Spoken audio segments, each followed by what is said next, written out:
As our local hospitals are overwhelmed with the highest number of COVID-19 patients they've seen since the beginning of the pandemic, the stress is putting even more strain on nurses who are already on their last legs. I spoke with healthcare professionals who say suiting up is like walking through the 5 stages of grief.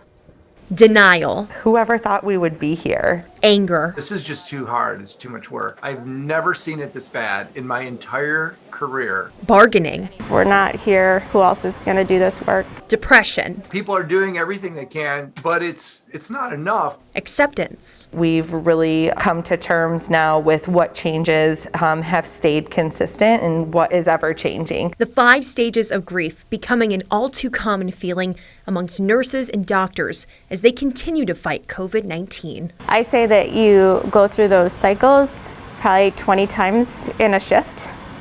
It hits you in different ways. For Emily O'Brien, a nurse in UW Health Swedish American's critical care unit, grief is sometimes all she feels. I know it hit me pretty hard this past Saturday. Just out of nowhere, I think I went to a phase that I am not used to being in. And it's an experience many of her staff are feeling too. I think that there will be a lot that are left with PTSD after this. I know a lot of people are seeking counseling.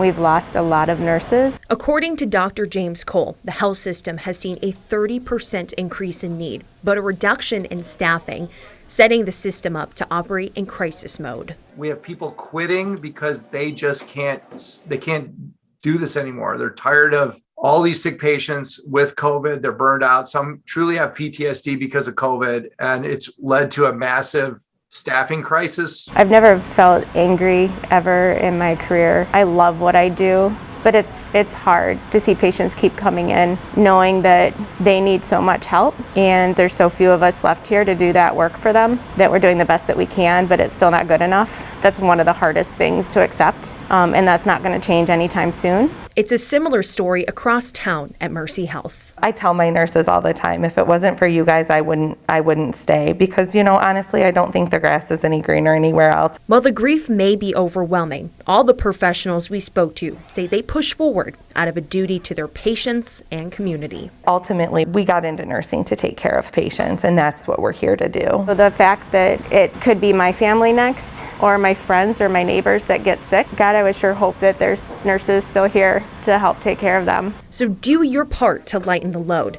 Have kindness, patience, and get vaccinated. The future rests on the shoulders of every citizen that just needs to do the right thing. Get the vaccine, please. Help us help you.